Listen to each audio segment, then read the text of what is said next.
Este podcast es producido por el Centro de Investigaciones en Geografía Ambiental de la Universidad Nacional Autónoma de México.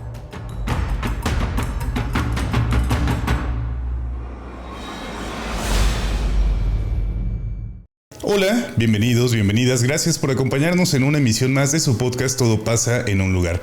El día de hoy nos acompaña la doctora Leticia Gómez Mendoza. Ella es coordinadora del posgrado en Geografía, un posgrado que ofertamos aquí en el Centro de Investigaciones en Geografía Ambiental y que sin embargo, quizá para quienes no han tenido un conocimiento o un acercamiento a este programa, hay que decirlo, es un programa más amplio que comprende más sedes y más líneas de investigación y de conocimiento que las que ofertamos aquí en el SIGA. Y para eso, para hablar de ello, justamente nos acompaña hoy nuestra coordinadora. Bienvenida, doctora Leti, muchas gracias por acompañarnos. Muchas gracias por el espacio. Y bueno, pues la doctora Leticia nos acompaña en el marco de un coloquio, justamente del coloquio de doctorantes de nuestro posgrado, justamente, y reconocerle y agradecerle que siempre ha tenido esta buena disposición para acompañar a nuestros estudiantes. Esto los hace sentir y las hace sentir pues muy arropados por un programa que además se caracteriza por ser muy humano, muy cercano al estudiantado. No es el programa aquel en el que uno no conoce a veces ni a las personas que se encuentran a cargo, ¿no?, de la toma de decisiones, y aquí pasa exactamente lo contrario. Creo que hay un acompañamiento permanente al estudiantado.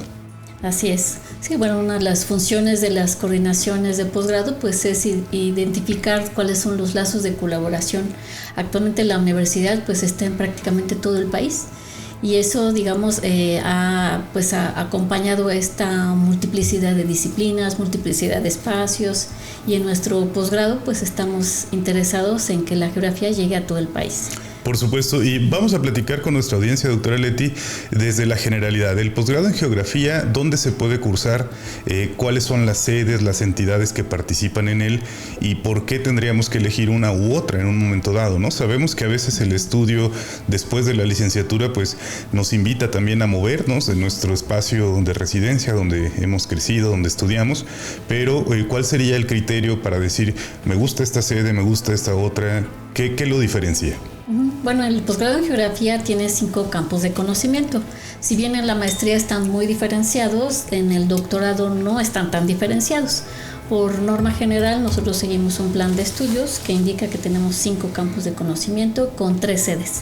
Las entidades participantes que trabajan en nuestro posgrado son la Facultad de Filosofía y Letras, donde nació el posgrado en Geografía. Después está el Instituto de Geografía de la UNAM, en el campus de CEU, también la Facultad de Filosofía y Letras, y el campus del SIGA, que está aquí en Morelia, que tiene un campo específico de conocimiento que es manejo integrado del paisaje. Esto cobra mucha relevancia, comentábamos, en maestría, ¿no? Porque ahí sí hay una orientación temática muy específica y responde también, me imagino, al conjunto de investigadores e investigadoras que pueden ser los tutores de un posible estudiante, ¿no? Así es.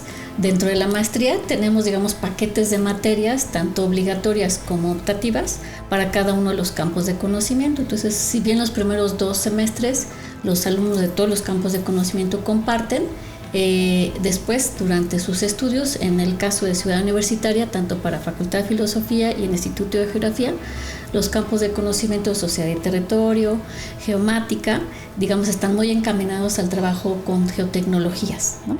Y por otro lado, manejo integrado del paisaje, pues se oferta solamente en la unidad del SIGA. Correcto.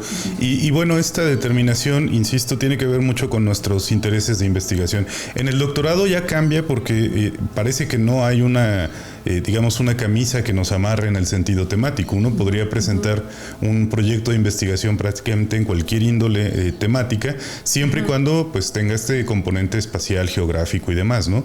¿Cuál es, ese margen de acción que tiene un egresado de maestría que aspira al doctorado en Geografía para presentar un tema?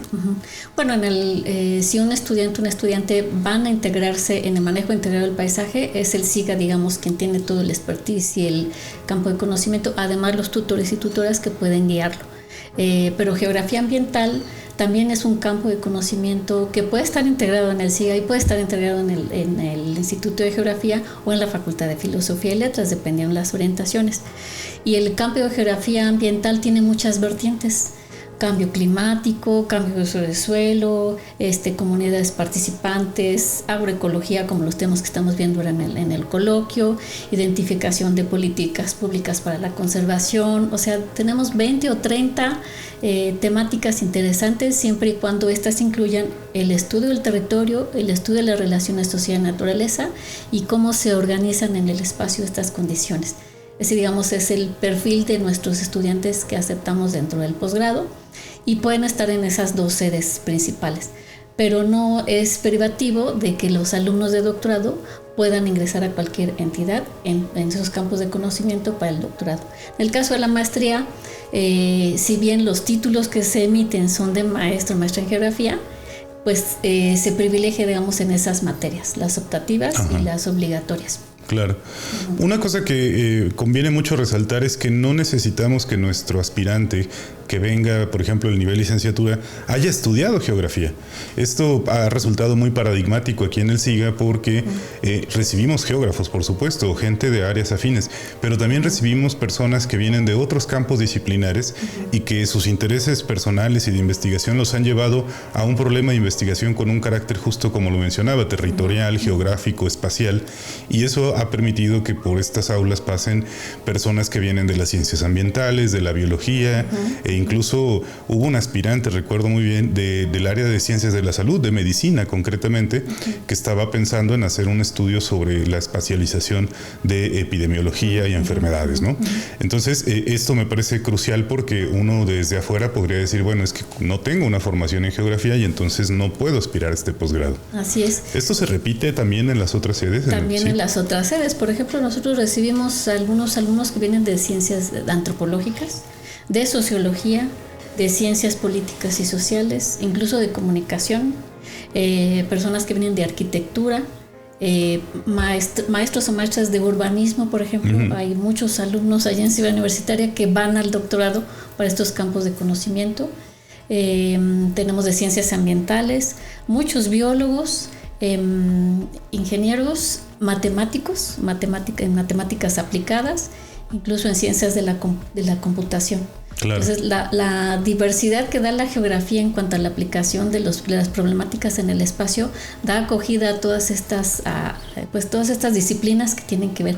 Y lo principal que verificamos en un aspirante es que tengan la intención de conocer de la geografía, de aplicar herramientas geográficas en su quehacer académico, en su quehacer de investigación, porque el doctorado es de investigación, y que puedan aprender esas técnicas para poder aplicarlas a sus preguntas de investigación. Es básicamente el ejercicio que hacemos en el trabajo de selección de los aspirantes. Claro, y es que uno viene de áreas que parecieran poco afines. Yo vengo del área de las ciencias de la comunicación, yo soy periodista, estudié periodismo y me parece que un posgrado en geografía para colegas de mi campo sería muy interesante porque aprenderíamos justamente a espacializar problemas que vemos en el área de la comunicación. Ejemplo, la comunicación de noticias, ¿no? La transmisión de información hacia grandes audiencias, pero lo vemos en las redacciones, lo vemos en las televisoras, en las agencias informativas.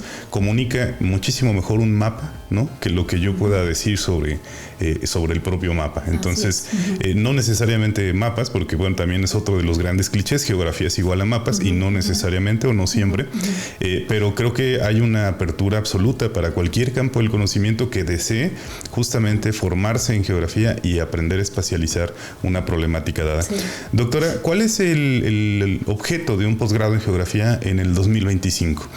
Vemos también que probablemente no sea quizá de los posgrados que más fuertes suenan, digamos, en una agenda nacional de cuál posgrado debería estudiar, cuál paga mejor, cuál tiene mejor capacidad de empleabilidad. Quizá geografía no está en los primeros lugares y no sé necesariamente por qué, tal vez no lo hemos comunicado suficientemente, pero ¿cuál sería para usted el objeto de estudiar un posgrado en geografía en este momento de la historia nacional y del momento global que vivimos? Pues ahí podemos hablar de muchos temas, ¿no? Primero del pensamiento espacial. Nosotros desde pequeños, desde que nacemos, generamos en nuestro cerebro esa conciencia del espacio, sin quererlo o no. A medida que vamos creciendo y identificamos nuestro espacio interno, que también es campo de la geografía, el espacio que vivimos, el espacio cercano, en la casa, en la colonia, en la comunidad, y el espacio regional y del espacio mundial. Siempre, digamos, en nuestras clases de geografía nos enseñan los países, los ríos y demás, pero se crea conciencia hasta un poquito más tarde. Esa conciencia espacial es la que es campo de estudio de nuestra disciplina.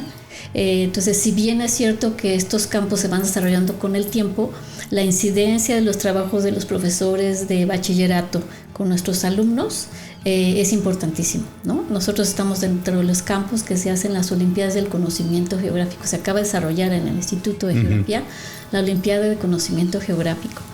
Y eso, digamos, trata de acoger a los alumnos de bachillerato para que ingresen a una licenciatura en geografía o ciencias afines, y a lo mejor en un futuro más adelante se interesen por la geografía.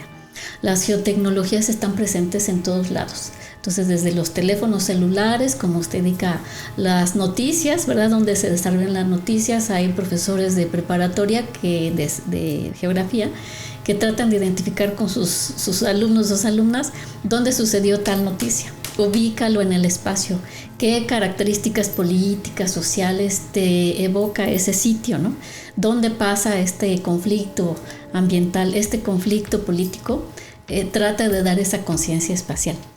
Con el tiempo, digamos, pues los aspirantes ven dónde pueden insertarse en el campo laboral y posiblemente no se identifica cómo la geografía se aplica a las políticas públicas, a la gestión de los territorios, la gestión de la movilidad, en los campos, digamos, más de aplicación económica y política del país, también en el campo de la investigación y en el campo de la docencia. Entonces, esas tres abanicos de posibilidades da la geografía.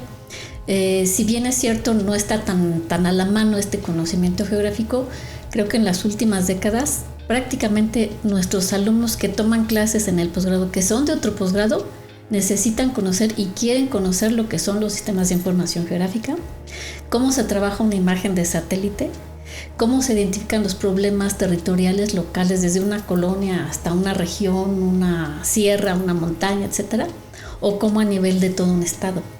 Y se han dado cuenta cómo este trabajo geográfico lo tenían en la mente, pero no sabían que existía una disciplina que integrara todas estas cuestiones.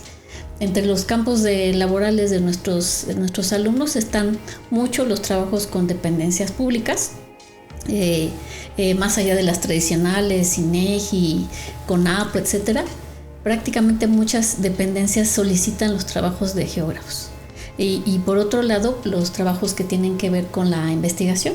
Si bien la maestría y el doctorado son dirigidos hacia la investigación, o sea, nuestro ideario es que los maestros y los doctores trabajen en la investigación, con el campo de los conocimientos que ellos se hayan formado, con el tiempo pueden colocarse en diferentes agendas. Por ejemplo, las ONGs, las sociedades civiles que están encaminadas a la gestión del medio ambiente, o las condiciones más bien como de diplomacia incluso, o de trabajo político.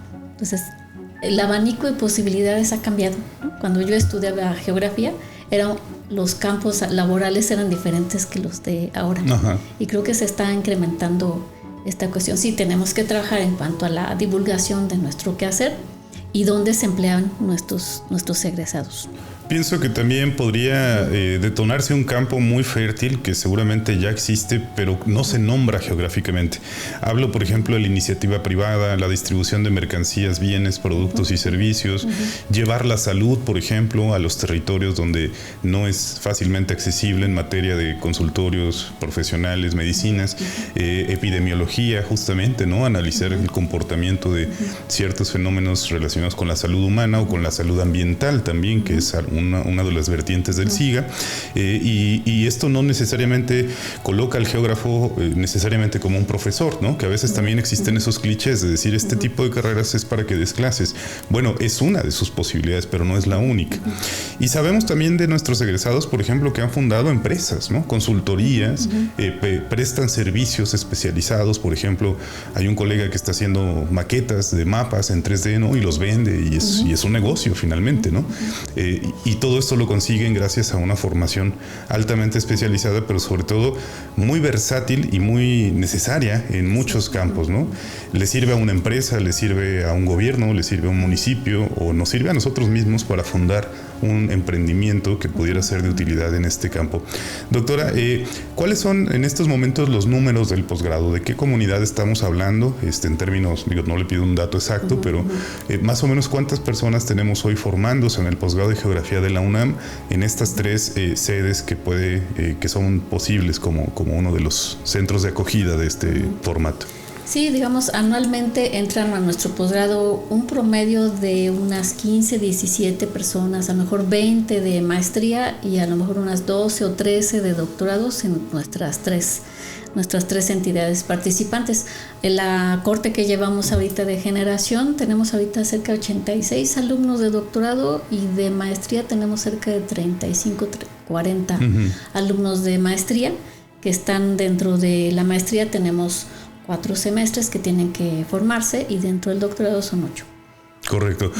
Y pregunto este dato numérico para poner un poco en dimensión este asunto de las comunidades, ¿no? Hay comunidades de posgrado en México que son muy numerosas. Podemos pensar en muchas áreas, pero lo cierto es que uno vería la geografía y diría, bueno, tal vez es una comunidad pequeña, compacta. Y no obstante, la necesidad en el país es mucho mayor a lo que podemos egresar, ¿no? En términos de nuestra matrícula en un momento dado. Y lo cierto es que regresamos a un problema que ya tocamos, ¿no? A veces el trabajo geográfico no se nombra como trabajo geográfico, aunque lo sea. Pero las necesidades nacionales, globales, claramente están demandando este tipo de profesionales y los están pidiendo de manera urgente, ¿no? Sí, por ejemplo, en el campo de sistemas de información geográfica surgió mucha necesidad por ahí de los 90s, ¿no? Y terminó más o menos cerca del 2000, 2010. Muchas agencias gubernamentales, ONGs, requieren sistemas de información geográfica. ¿Dónde suceden los problemas? ¿Cómo se conectan estos problemas? ¿Cómo se conectan las soluciones? Fue el boom de los sistemas de información geográfica. Después es ahora también la percepción remota. El trabajo, la identificación de los problemas vía datos satelitales, vuelos de drones, LiDAR, son todas, digamos, herramientas nuevas de información geomática que se están integrando, digamos, en el posgrado. Otras herramientas nuevas, pues, son la ciencia ciudadana, ¿no? Cuando ponemos a trabajar a las comunidades, a los ciudadanos en identificar dónde están las problemáticas en un mapa o que dibujen las personas un mapa, es hacer geografía. Eso lo utilizan mucho las ONGs, ¿no? El trabajo, digamos, comunitario, participativo, ciudadana, ¿no? Cartografía participativa, digamos, son áreas importantes que uno los ve plasmados en los informes, por ejemplo, del PNUD, ¿no? Del Banco Mundial. Eso es geografía. Como tú dices, no se nombra exactamente como geografía, pero es el trabajo geográfico. Y actualmente, pues, todas esas coincidencias de cómo colaboramos con otros especialistas, el geógrafo y la geógrafa tienen esas capacidades de la multidisciplina o de la interdisciplina, que es algo que sí tratamos de inculcar en nuestros alumnos para que sepan comunicarse con otras agendas de trabajo, con otros especialistas para un fin común. Muchos de nuestros egresados, pues sí ponen sus propias consultorías, su emprendedurismo, y han logrado colocarse, pues, como agencias de información geográfica y también por trabajos específicos de agencias, ¿no? Entonces hay un campo de trabajo interesante que es necesario que nuestros alumnos y alumnas se incorporen, ¿no? Actualmente. ¿Qué tan demandante es el nivel de exigencia y, digamos, los filtros para el ingreso? Por supuesto que al ser un posgrado que está inscrito en el Sistema Nacional de Posgrados de la Secretaría de Ciencia, tiene una serie de lineamientos de alto desempeño académico, compromisos para el estudiante, pero lo pregunto en términos de que quizá del otro lado quienes nos ven y escuchan pudieran imaginarse que son posgrados a los que es muy difícil entrar, que los filtros son muy rigurosos o que le piden al aspirante una serie de requisitos muy complejos, ¿no? ¿Es un mito? ¿Es verdad? ¿Cómo funciona, digamos, esta parte de me interesa, quiero aplicar? ¿Qué tan fácil, qué tan difícil va a ser lograrlo? Sí, yo creo que nuestros aspirantes deberían de preguntar primero ¿qué me va a dejar un posgrado? ¿Cómo puedo yo contribuir con un posgrado? qué mercado de trabajo me espera al salir de un posgrado. Entonces, si bien estamos inscritos en este Sistema Nacional de Posgrados, necesitamos identificar como esas habilidades de nuestros aspirantes del querer conocer, del querer aprender, sobre todo eso. Y eso se nota a la hora de los diferentes procesos. Para el caso de la maestría solicitamos un examen de conocimiento. Ese examen de conocimiento podemos tener dos opciones. Los alumnos pueden entrar directamente con una guía de estudio, o pueden entrar sin requisito a un propedéutico, ¿no? Entonces ahí, sobre todo para las personas que no vienen del campo geográfico, hemos tenido la sorpresa de que quienes salen mejor rankeados en nuestros exámenes de conocimientos son aquellos alumnos que no vienen de geografía. Los no geógrafos. Quiere decir que nuestros no geógrafos estudian un montón, claro, para poder estar a la altura de nuestros alumnos geógrafos. Entonces ese es un filtro, digamos, principal para el caso de maestría. Les pedimos un protocolo muy sencillo de más o menos 10-15 cuartillas, donde tienen que plantear el problema de investigación, su pregunta de investigación, su hipótesis, su metodología, y sobre todo que sea coherente en el tiempo, que les dé tiempo de hacer esa investigación en 2 años, o en el caso de doctorado para los 4 años que se piden. Entonces eso es principalmente lo que se valora. Y el tercer filtro es una entrevista, donde los especialistas, nuestros profesores especialistas para cada área de geografía, que es muy diversa, pueden estar haciendo una entrevista al aspirante para ver si, digamos, sus cualidades académicas, digamos, dónde ha trabajado, si ha publicado, etcétera. Pero tenemos alumnos que no han publicado pero tienen muchas ganas de estudiar, ¿no? Y prácticamente eso se nota en la entrevista. No tienen problema. Y para el caso del doctorado, pues también la verificación de cuáles son sus actividades académicas precedentes, si tienen una maestría, en qué área de la maestría se especializaron, y después ya tenemos esa evaluación final. Claro. Lo que sí hemos notado en nuestros alumnos de las últimas generaciones es que como los requisitos vienen en una convocatoria muy larga, es una convocatoria similar a la del ingreso al bachillerato, se publica en la Gaceta, y es muy rigurosa, digamos, en los tiempos. Sí, las ventanas de tiempo. Las ventanas de tiempo son muy cortitas, sobre todo para que suban la información de documentos personales, por ejemplo, su acta de nacimiento, sus títulos, ¿no? Si es maestría o doctorado, depende, su currículum vitae. Toda esa información es de carácter confidencial personal y la administra la Dirección General de Estudios Profesionales, la DGAE en la UNAM. Nosotros no tenemos, digamos, injerencia en eso, pero sí debe ser riguroso. Y es muy común que los aspirantes pues no suben a lo mejor el acta de nacimiento, o no subieron el INE, porque a lo mejor no leyeron, ¿no?, toda la convocatoria. Entonces si aquí nos escuchan nuestros siguientes aspirantes, pues es que hay que leer, ¿no? Leer cuidadosamente todos los procesos, todas las fechas y todos los requisitos que hay que subir, porque si no es nuevo decir que en alguna parte les faltó subir, no sé, pues el acta de nacimiento. Sí, nos pasó aquí justo con una compañera que ya está en esta, ya es estudiante, pero en la convocatoria pasada le pasó algo similar. Por un día no subió sus documentos. Entonces vino, nos preguntó, la verdad es que pues, la respuesta es no podemos hacer nada porque no es un proceso que dependa ni del SIGA, ni del Instituto de Geografía, ni de la Facultad de Filosofía. Es un proceso de otra instancia, ¿no? Y bueno, la chica muy triste dijo, bueno, pues lo intentaré el próximo año, lo intentó, quedó y aquí está. Bueno, así es. Pero ciertamente a veces el obstáculo puede ser más administrativo que realmente de tus capacidades o de tus filtros, porque si tienes el interés, si tienes la competencia, te sientes motivado, ¿no? No necesitas realmente aprender lo que aprendió un geógrafo en una licenciatura. Sí, el propedéutico te pone en unas bases comunes, mínimas, ¿no?, para poder entender conceptos y metodologías, pero no reemplaza una formación en geografía.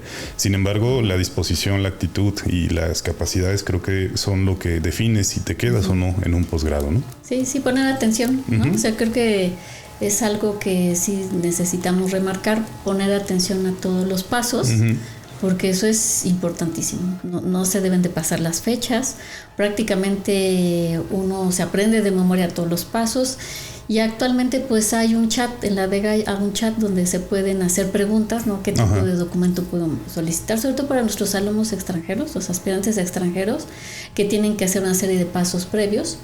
La convocatoria ahorita está vigente, apareció cerca del 19 de noviembre y cierra por ahí de los primeros días de febrero. Está abierto el suficiente tiempo para que si los alumnos extranjeros requieren una apostille de su título, lo hacen con tiempo. Claro. Porque a la hora del ingreso, esos documentos tienen que estar presentes. La universidad tiene mucho cuidado en administrar sus títulos. Entonces, verifica la autenticidad de los títulos precedentes de cada aspirante, porque va a ingresar a una universidad pública de gran prestigio. Entonces, debe tener aval de toda la formación académica de cada una de las personas aspirantes. Digamos, esa es una forma de verificación. Sí, y además poner atención, claro. Nada más poner atención, leer cuidadosamente, y si hay alguna duda, están también los teléfonos de la Coordinación General. Aquí en la unidad del SIGA del área de docencia también los pueden orientar con suficiente tiempo, claro, para que no hagan las cosas al final, ¿no? Cuando sí, ya no hay... Ya no hay nada que hacer, ¿no? Mucho que hacer. Aquí en el SIGA hemos desarrollado, ya tenemos algunos años, un formato de evento que se llama Casa Abierta, donde presentamos a nuestros colegas investigadores en la lógica de decir, bueno, yo hago esto, yo estudio esto y estoy buscando estudiantes que estén interesados en este tipo de temas, ¿no? Como, digamos, de alguna manera presentar a los posibles tutores y tutoras. Pero luego hacemos una segunda sesión. Bueno, esa parte de Casa Abierta lleva un componente administrativo que es la ruta, ¿no? Que es lo que tienes que hacer primero, segundo, tercero. Y después hacemos una sesión de preguntas y respuestas justo para que nuestros aspirantes puedan resolver cosas muy concretas. De, oye, fíjate, no pude apostillar porque tal cosa. Ok, mira, tienes hasta tal fecha, comunícate a tal lado, tal cosa, ¿no? A lo mejor no podemos resolver porque no somos la instancia competente para resolver, pero orientar, por supuesto que el acompañamiento lo va a tener el aspirante aquí en el SIGA, en la Facultad de Filosofía y Letras, en el instituto y en la propia coordinación del posgrado. Eso que se sepa claramente, ¿no? Hay acompañamiento desde el día que te levantas la mano y dices, quiero estudiar el posgrado en geografía. No estás solo, no estás sola. Hay instancias que te podemos acompañar.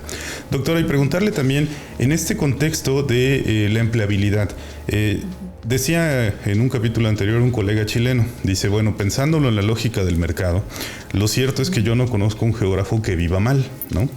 Y decía, todos mis colegas geógrafos están ocupados y han estado ocupados prácticamente desde que egresaron. Yo mismo, decía él, no he buscado trabajo nunca, ¿no? O sea, yo estudié y cuando terminé de estudiar ya había ofertas y posibilidades que me invitaban a colaborar y desde entonces no he dejado de trabajar, ¿no? ¿Considera usted que hoy en día el geógrafo o la geógrafa, tanto como un licenciado, tanto a nivel de posgrado, tiene esta capacidad de insertarse en un mercado laboral del tipo que sea con facilidad? ¿O tenemos datos que nos digan otra cosa como índices de desempleo o que se están dedicando a cosas diferentes o que no encontraron quizá el sitio correcto para insertarse? Me imagino que el posgrado tiene diferentes niveles de seguimiento con los egresados. Sí, bueno, desde hace unos 3 años para acá se está realizando trabajos de revisión del plan de estudios. Y dentro de esos pasos hay una revisión a través de análisis FODA, conversatorios, etcétera, con los empleadores. En esos foros se habla de esta necesidad de comunicar a los empleadores con nuestros egresados. Esa es una materia que estamos pendientes de trabajar.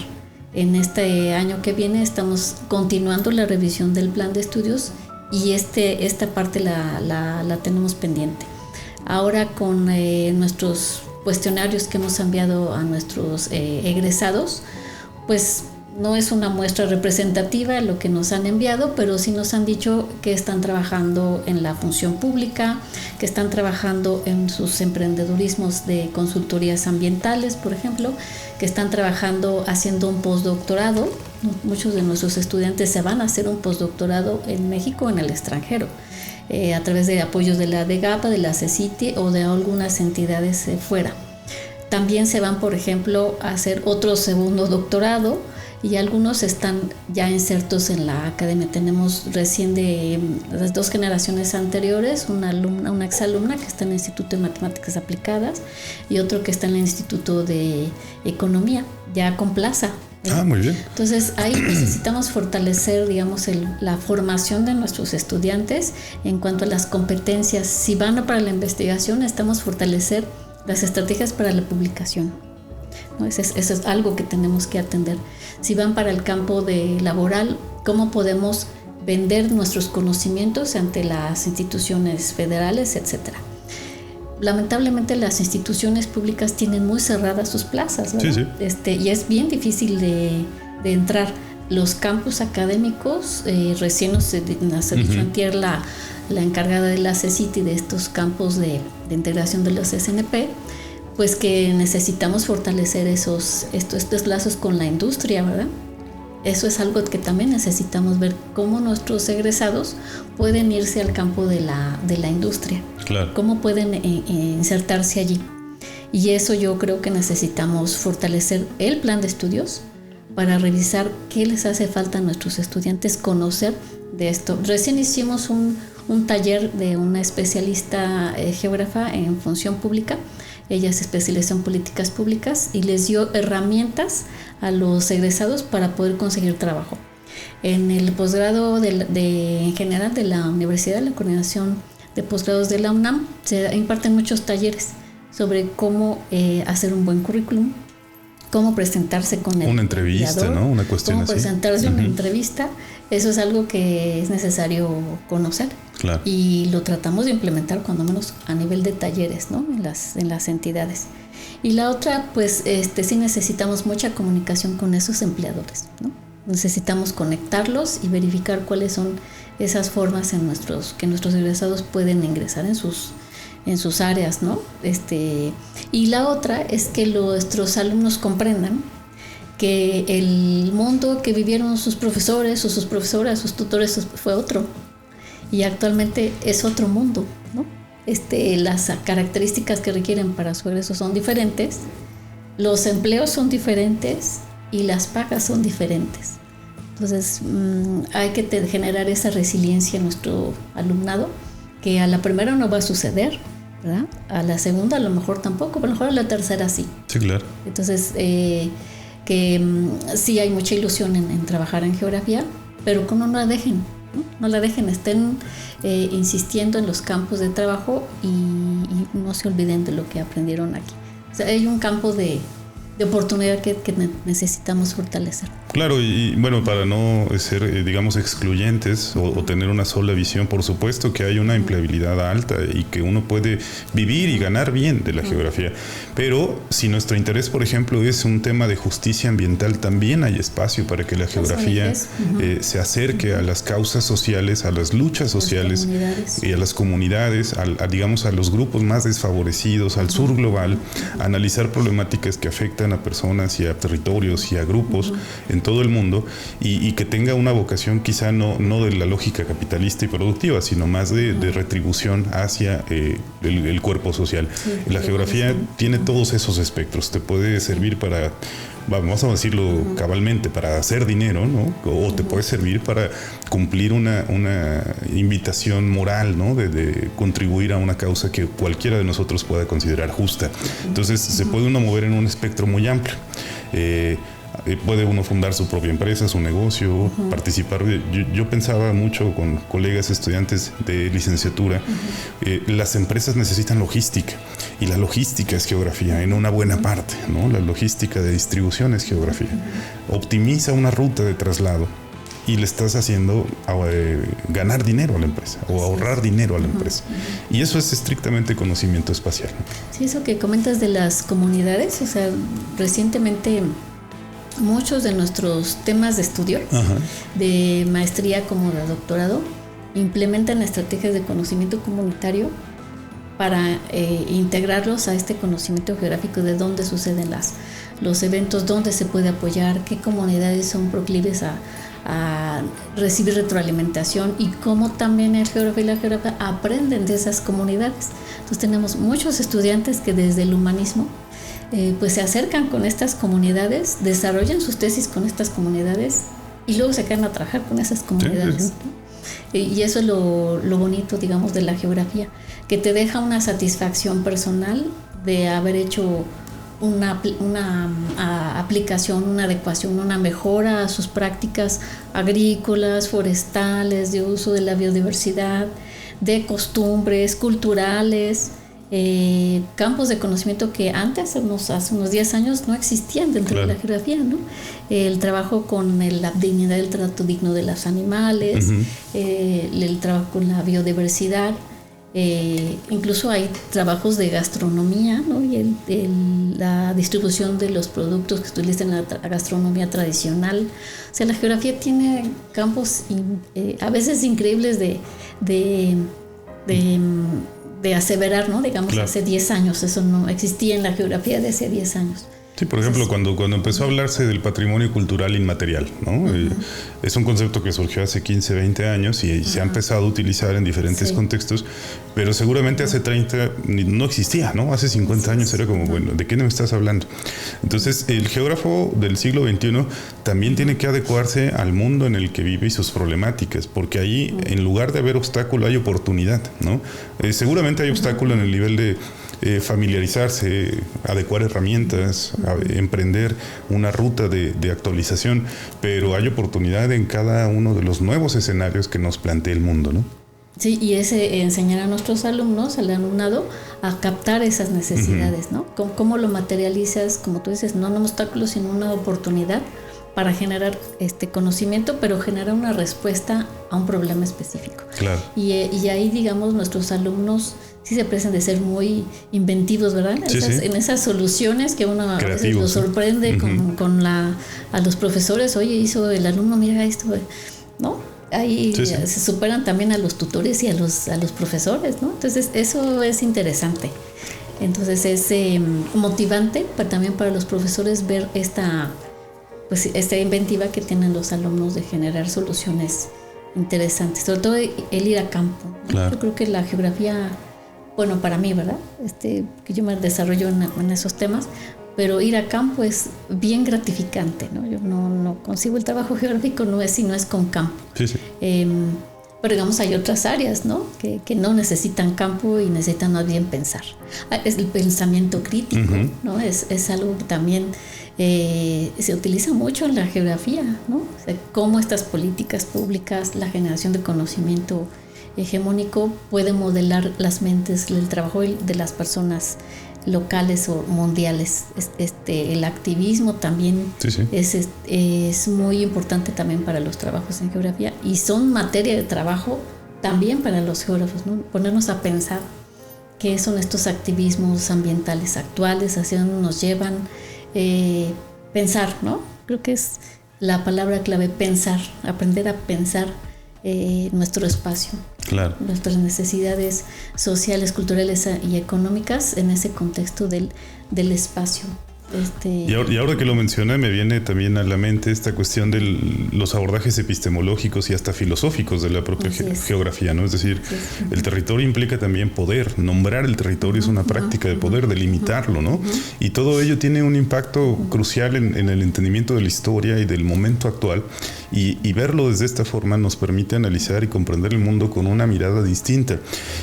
Yo decía hace algún tiempo, ¿no?, que la astronomía como ciencia es una ciencia que vende muy bien, que a la gente le gusta, le llama la atención, porque piensan en los astros, las estrellas, los planetas, la posibilidad de vida extraterrestre, las galaxias. Y sin embargo, cuando queremos pensar en geografía, que es aquello que pisan nuestros pies todo el tiempo, nuestro espacio, nuestro territorio, no somos tan llamativos, ¿no?, como los colegas astrónomos. Y lo vemos, por ejemplo, en las ferias de divulgación, ¿no? Que todo lo que tiene que ver con astronomía se llena automáticamente, y lo que tiene que ver con los temas geo, pues nos cuesta un poquito más de trabajo. Pero lo cierto es que en lo geo vivimos En lo geo sufrimos, ¿no? Tenemos problemáticas, lo geo nos limita o nos posibilita cosas, no solo lo geográfico, sino también las geociencias, la geohistoria y bueno, todos los temas que están afines. Y en ese contexto, doctora, preguntarle, ¿cuál considera usted que es la amenaza o el conjunto de amenazas que enfrenta la geografía en el siglo XXI? Hay algunas disciplinas o ciencias que ya empiezan a hablar de la amenaza de la IA, ¿no? La inteligencia artificial nos va a dejar sin trabajo. ¿Qué amenazas enfrenta la geografía moderna en relación a, no sé, su posible debilitamiento en un futuro, o incluso decir alguien nos puede reemplazar una máquina, una inteligencia artificial? ¿Cómo se visualiza, digamos, esta perspectiva desde un posgrado en geografía que además pues es el más robusto en nuestro país? Sí, pues desde los campos de conocimiento yo creo que debemos fortalecer la geomática, porque otros especialistas, por ejemplo ingeniería, incluso biología, los especialistas en ciencias de datos están trabajando rápidamente con la geomática. Los trabajos de programación, ¿no?, de bases de datos, necesitamos fortalecerlos en geografía, porque si no nos ponemos las pilas, la ciencia de los datos está sobre los campos de conocimiento de los datos. Pero el pensar el territorio, pensar el espacio y cómo se crean los conflictos es propiamente de los geógrafos, y creo que eso no nos los quita nadie, ¿no? Es insustituible. Eso es insustituible. El pensar las características del medio ambiente desde el punto de vista de nuestra perspectiva y nuestra espacialidad también es un cambio propio de la geografía que no entienden fácilmente un ingeniero, incluso a veces ni los ambientalistas, ¿verdad? Un biólogo, no es por depreciar, pero también tienen como una visión muy parcial, ¿no?, de las cosas.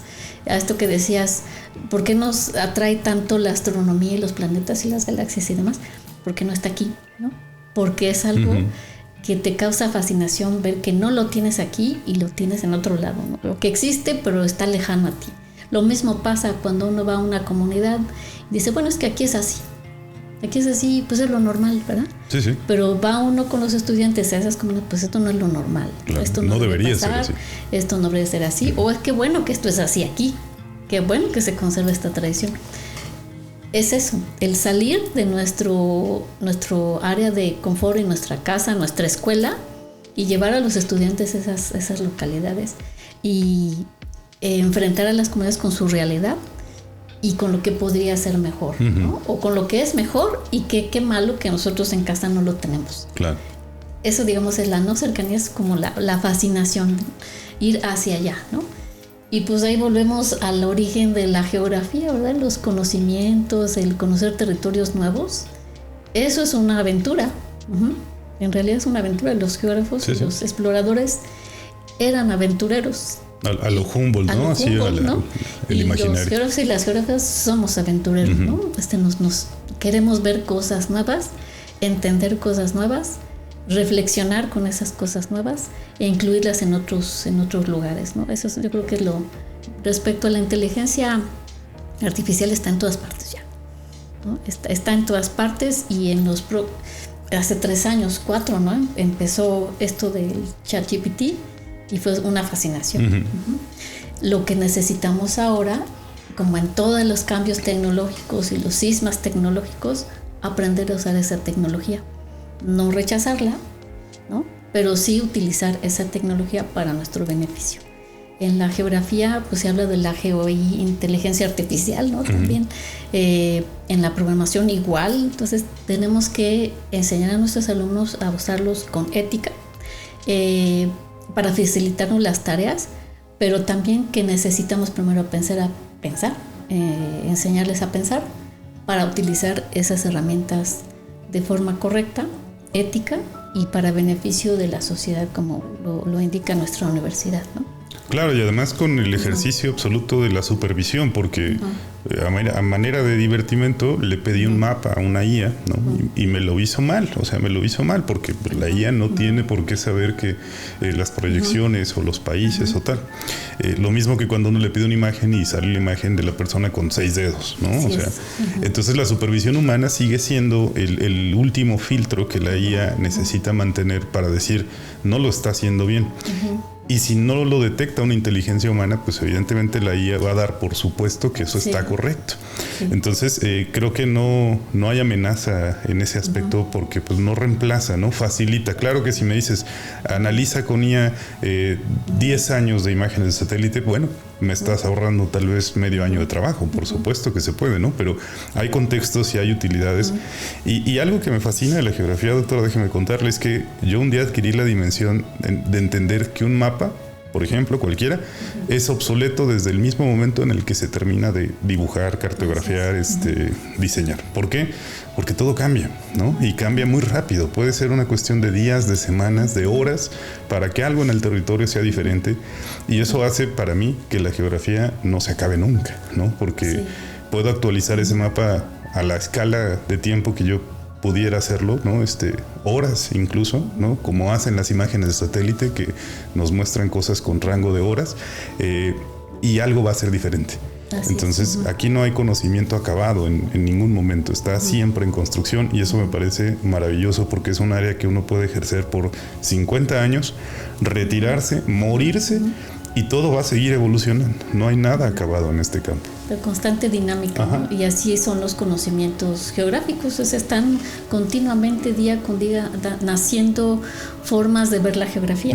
Diferentes ópticas de ver la geografía y diferentes formas de ver el espacio. Cosas inimaginables, ¿no? Desde como te decía, el espacio vivido es una geografía. Sí. Como veo mi ambiente, mi cuerpo, mi familia y mi localidad, es una geografía. Claro. ¿No? Está en un espacio y un tiempo determinados. Y esas áreas, digamos, se transminan hacia otras comunidades. Entonces, eso es lo interesante del conocimiento geográfico. Y sí, con la inteligencia artificial se pueden hacer ya muchas cosas, ¿no? Pero yo llamaría, sobre todo a nuestros estudiantes de preparatoria, que yo recibo alumnos de primer semestre de geografía, la utilizan como si fuera un juguete.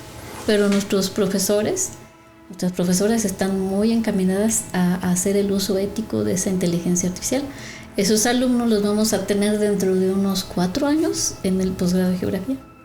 Nuestros alumnos apenas empiezan a conocer y a trabajar. Nosotros que somos yo de la vieja guardia, empezamos a trabajarlo, pero sabemos en dónde pueden estar las fallas, localizamos dónde están las debilidades.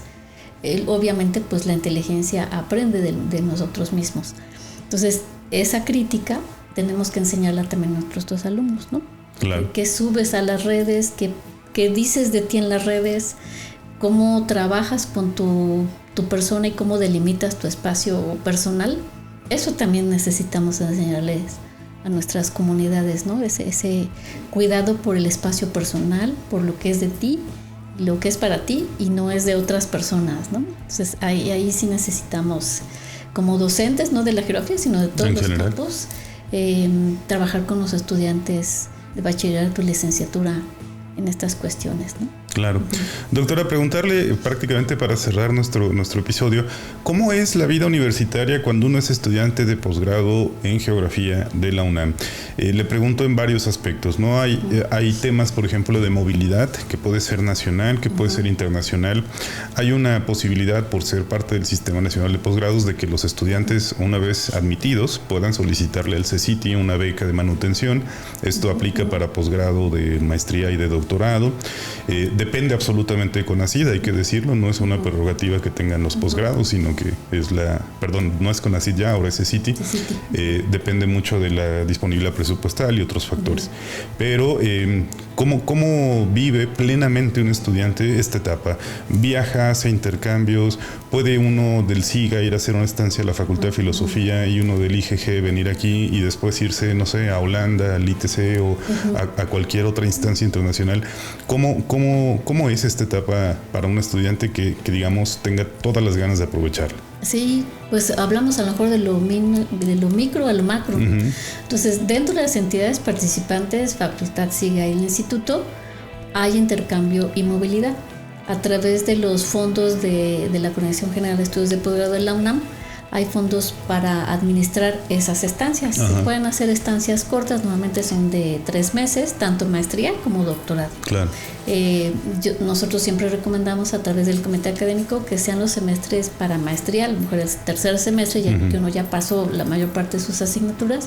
Para el caso de doctorado, tercer o cuarto semestre, incluso algunos tutores, pues hasta después del examen de candidatura, quinto semestre. Claro. Pero hay movilidades, ¿no? Se puede uno hacer o un semestre completo en otra entidad. O parcialidad. En parcial. Se pueden hacer intercambios académicos que no necesariamente son el semestre completo. Pueden hacerse tres meses. Pero también hay la movilidad internacional.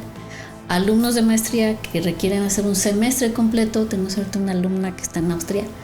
Hizo un semestre completo uh-huh. en aquella universidad y va a regresar, se le revalida ese semestre completito aquí, ¿no? Entonces ese es bien bonito porque no lo perdió, lo sumó. No lo perdió, lo sumó uh-huh. y aprendió, y todo está en querer hacer las cosas. Y eso no existía, yo cuando estudié el posgrado no existía eso. Entonces estamos a la altura de todas las universidades del mundo, públicas y no públicas, de poder tener los recursos de enviar a nuestros estudiantes a otro lado. Y por otro lado recibimos estudiantes de universidades extranjeras. Ahorita tenemos 3 alumnas de Brasil. El siguiente semestre se incorpora otra alumna de doctorado de Brasil.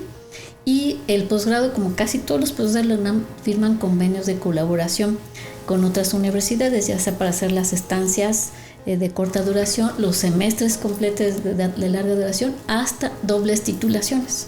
Entonces hay la posibilidad de que ahorita tenemos una alumna de la Universidad de Sorbona que está haciendo doble titulación, está inscrita ya, pero se va a titular también aquí.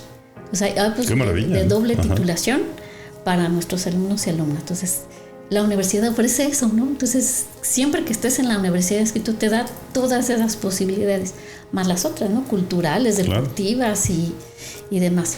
Ahora, y además a fondo perdido, porque sí, el esquema, por ejemplo, de muchos compañeros de América Latina uh-huh. es que ellos tienen que pagar, ¿no? O sea, pueden recibir una beca, pero uh-huh. después uh-huh. se vuelven deudores. Sí. Y en México no funciona así. Todo lo que recibe uno de apoyos universitarios o gubernamentales sí. uh-huh. no lo tiene uno que devolver. No, o sea, es una inversión. Es una inversión que queda para ti, para tu publicación, para tu tesis, para lo que aprendiste, uh-huh. para la colaboración que puedes hacer. Uno no sabe, ¿no? A lo mejor en la maestría conociste a un profesor porque te fuiste, no sé, a Canadá, y a lo mejor ese profesor va a ser tu tutor del doctorado allá en Canadá, uno no sabe. Uh-huh. Entonces hay que aprovechar esas oportunidades. Y también tenemos, por ejemplo, las estancias también para los profesores que vienen a nuestra universidad y traen, digamos, conocimientos. Se pueden estar también aquí una semana o algo así en estancias de corta duración para exponer trabajos, coloquios, asesorar alumnos también de las 3 entidades. Uh-huh. Pueden incluso estar itinerante. Claro. Entonces también tenemos esos fondos para profesores invitados. Digamos, hay colaboración de los dos lados. Y cuando se hacen los convenios, hay colaboración de ida y venida. Entonces podemos enviar profesores para allá, pueden venir profesores para acá. Entonces hay una movilidad constante. Debe aprovecharse. O sea, está la oferta, siempre las ofertamos aquí, son los periodos, tales y tales fechas. Necesitamos que vayan los muchachos, no tengan miedo, ¿no? No pasa nada, todo es aprender. A lo mejor les agobia un poquito los trámites, pero lo que viene a cambio es mucho más, ¿no? Claro. Entonces, para que se animen a esa movilidad. Ahora, ¿cómo es la vida de un estudiante en el posgrado? Pues los alumnos de maestría entran a una dinámica de otra vez volver a clases, ¿no?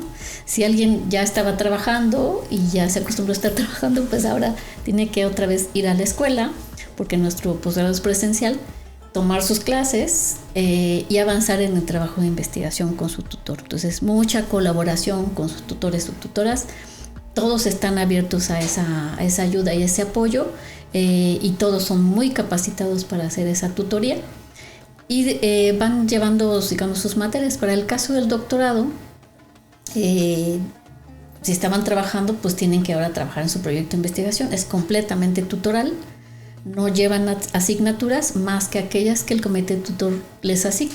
Claro. Por ejemplo, un alumno de maestría puede decir, voy a tomar una materia de maestría que sí me abona a mi trabajo que no conocía, ¿no? O yo quiero aprender, no sé, de geografía cultural. Entonces me inscribo a esa asignatura para fines curriculares, no lleva una calificación, pero es mi actividad. O voy a hacer un seminario en la Facultad de Ciencias Políticas, ¿no? Puede ir a hacer un seminario. Puede hacer prácticamente lo que quiera, ¿no? Sí, va a hacer libre, una estancia, va a hacer en otra facultad, en otra universidad, y se le avala como actividad, siempre y cuando avance en su trabajo de investigación, claro, ¿no? En ese trayecto. A todos pues, les recomiendo leer el plan de estudios. Ahí en el plan de estudios viene una tarjetita como el tipo de avance programático por semestres. Lo que se esperaría que uno tenga resuelto. Que terminaran uno, primero, segundo, tercero, hasta el octavo semestre, para que logren terminar en tiempo. El tiempo vuela, siempre les digo, el tiempo vuela, entonces tienen que administrar su tiempo. Y el primer semestre es como muy fuerte porque pues hay que empezar a trabajar con los coloquios, por ejemplo, claro, la entrega de investigación, los avances de la investigación, probablemente empezar a ajustar nuestro proyecto de investigación. Segundo semestre pues incluso ya empiezan a ir a campo. Sí. Hacen campo, hacen investigación, se van a los laboratorios. Tercer semestre para doctorado, pues ya empiezan a hacer sus primeros artículos de información, pueden ser el estado del arte. Ya para el quinto semestre ya tienen que entregar su candidatura de doctor. Digamos, es el paso intermedio para ser doctor o doctora. Claro. Tienen que pasar ese examen de candidatura el quinto semestre para que ya sexto, séptimo, octavo sea la terminación de sus resultados, el envío de su publicación y prácticamente octavo semestre trámites de titulación. Lo mismo para maestría, primero, segundo semestre. En el caso del SIGA, pues prácticamente tienen sus asignaturas muy rápido. Ajá. En el caso de los campos de filosofía e instituto de geografía, llevan sus materias alrededor de 5 al semestre y ya después se entregan unas actividades actividades para la grabación, se llaman, que son una especie de seminarios y entregan su trabajo. Claro. Entonces, es un trabajo activo. Yo siempre les digo, si todos tienen beca, pues entonces todos trabajan mínimo las 8 horas diarias. Entonces, si tú te quedas atrás y no estás trabajando lo suficiente, lo resientes en el tercer semestre, para el caso de doctorado. Sí, porque tu avance no va conforme a lo esperado, ¿no? No va como a lo esperado, entonces sí, los tutores, pues sí, dan mucho seguimiento a sus alumnos, claro, ¿no? Porque necesitamos ajustar nuestra eficiencia terminal, ¿verdad? Entonces no queremos a alumnos y alumnas que estén en rezago, tienen que estar de acuerdo a sus tiempos, entregar a tiempo y ser realistas. ¿Para qué me alcanzan en los 4 años? ¿Para qué me alcanzan los 2 años? Ajustar con sus comités tutores o sus tutores los alcances de su investigación. Claro. Incluso, o sea, terminar en tiempo siempre es una buena idea, porque hay hasta estímulos, ¿no? Hay un estímulo universitario para la titulación oportuna, que es una cantidad económica para que el estudiante se apoye con sus gastos de titulación y personales. Y no es una cantidad menor, o sea, no recuerdo ahora la cifra, pero es un apoyo muy sustancial. Entonces, terminar en tiempo siempre es buena idea y creo que es posible mientras uno sea disciplinado, ordenado, se acompañe correctamente con sus tutores, con sus personas tutoras y además pues que se acerque, ¿no?, a un entramado institucional que está hecho para ayudarlos, no para obstaculizarles, no para hacerles la vida difícil, no para llenarlos de burocracia, que la hay, ¿no? O sea, me refiero hay una serie de procedimientos administrativos que se tienen que cumplir en tiempo y forma, pero no es de ninguna manera un obstáculo burocrático, es un entramado que está para acompañar al estudiante en todas sus etapas formativas, esté en México, esté en una estancia, tenga algún problema personal, tuviera que ausentarse por incapacidad, enfermedad, bueno, siempre hay un acompañamiento que les permite, vamos a ver cómo lo ajustamos, cómo resolvemos esto y que la formación pues sea efectiva y sea oportuna, ¿no? Sí, evitar el rezago, ¿no? Claro. Por ejemplo, si una persona tiene un problema de salud o alguna cuestión personal o de familia, pues existen las bajas temporales. Entonces, un alumno se puede dar de baja un semestre, a lo mejor en lo que resuelve y luego regresa. Entonces, hay forma de solucionarlo. y prácticamente todos los permisos, las prórrogas, etcétera, pasan por el máximo órgano del programa, que es el comité académico. El comité académico del posgrado. El que lleva todo el programa.